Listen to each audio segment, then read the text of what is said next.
এখন পর্যন্ত গাজা ভূখণ্ডে এফজিআরএফ যা কিছু করেছে তার সংক্ষিপ্ত বিবরণ তুলে ধরছি।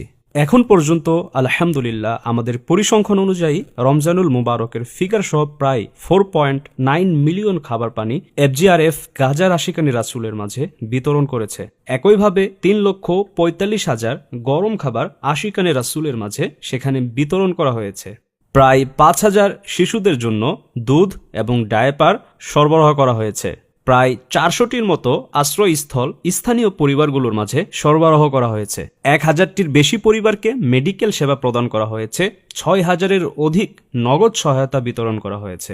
এছাড়াও এর পাশাপাশি 20,000 জনের জন্য শীতের কাপড়, 1,500 কম্বল এবং 1,000 মেট্রেস সেখানে বিতরণ করা হয়েছে। 8টি কন্টেনার যা জর্ডান হয়ে সম্প্রতি এসেছে, এছাড়াও আরও 2টি কন্টেনার তুর্কি ও মিশর হয়ে সেখানে পৌঁছেছে। এ সব কিছুই আশিকানি রাসূলের মাঝে বিতরণ করা হয়েছে।